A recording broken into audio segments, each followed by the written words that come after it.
All right, we're going to head back to the voicemail of Truth and Reason, and this one about Kevin Stefanski and the offense. Yeah, I called the other day, and I just want to make a couple comments. I believe the defenses of other teams has caught on to Stefanski, because you ever think about it, he's only thrown a couple deep passes, and everybody else is playing umbrella coverage. He's only thrown it 10 to 20 yards. They need to run Chubb a lot more and Kareem, have both of them on the field at the same time to confuse the defense and make that safety come down so they can go over the top.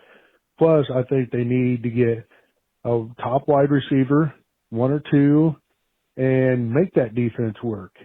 I think Stefanski's book of 2020, nobody had it.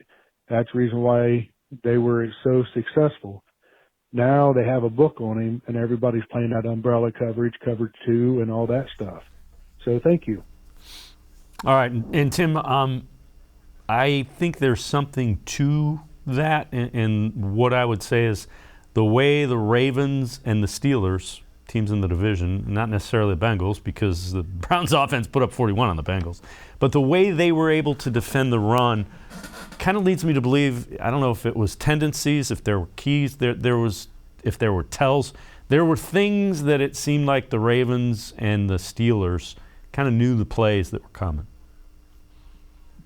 Yeah, and I think, part of it, again, goes back to what I've been talking about with personnel. And I mean, you look in particular with the Ravens and in some cases with the Steelers, when you can man up against the other team's receivers and they're not going to beat you on a consistent basis, why would you go away from that? Why would you do anything different other than just stack them up tight, try and dare them to beat you from behind, from deep, especially the quarterback who's been inaccurate because of his shoulder and his harness, his inconsistent mechanics.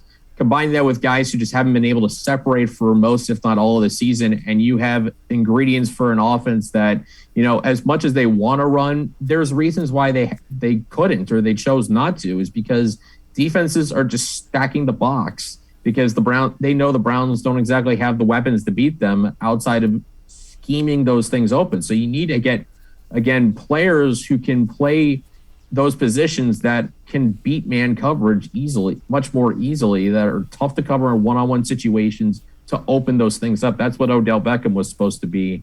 But obviously we all know how that ended.